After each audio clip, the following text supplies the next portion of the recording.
The school wanted him to be evaluated, and of course, my husband and I assumed it was because he was a genius, and so they needed to evaluate what a smart kid we had.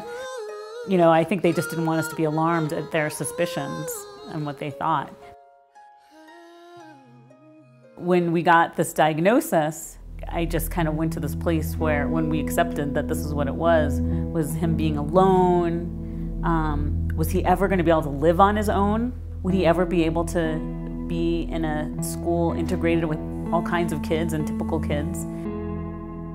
We went from kind of the high of feeling like we had this genius child that they wanted to evaluate to the low of not having any idea, really mourning the loss of our hopes and dreams of what we thought his future could be.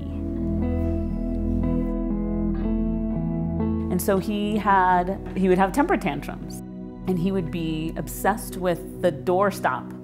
He played by himself, parallel play. You know, it was not interactive at all. Again, all of those things were the writing on the wall that we didn't pick up. Lots of tears, lots of times we'd try to put him on a team, put him into soccer, put him in sports programs, but he would not participate. And I just remember coming home and crying and going on long walks, just crying. I'm, you know, feeling like I'm failing him.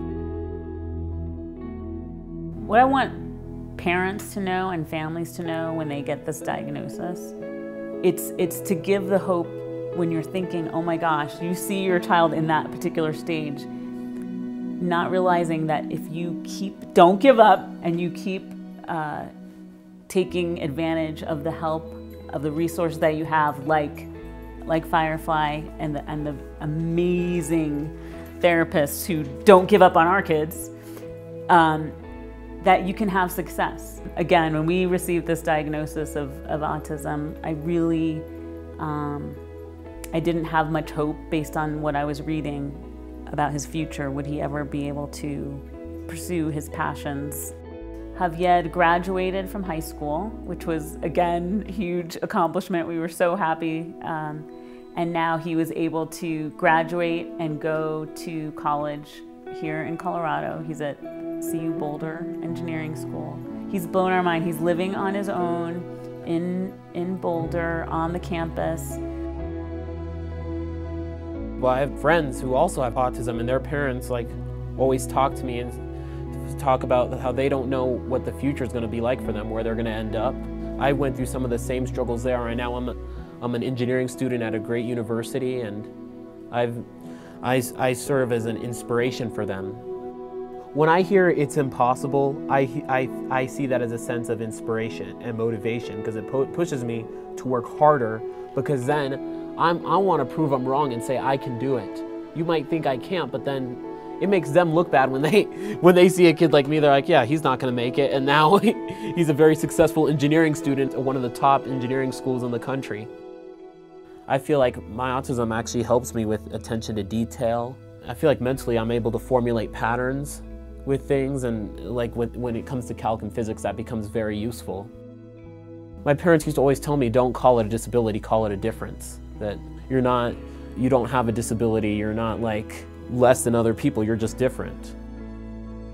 I'd like to say to my parents that thank you so much for helping me along the way. You made me a stronger person. I mean, now I'm in college and living a very independent lifestyle that I've been able to manage, and I would have not been able to do it without you guys. To other parents out there, there is hope and opportunity for kids with autism.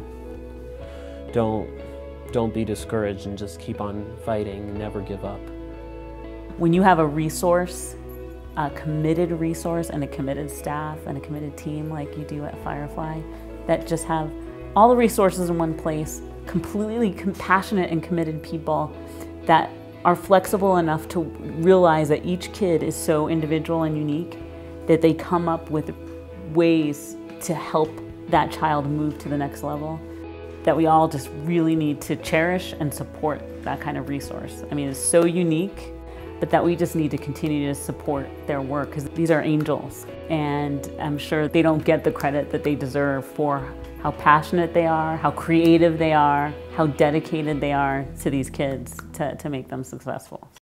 The work that they're doing, the impact they're making, not on just these kids, but on whole families, and we need to make sure we thank them and appreciate them.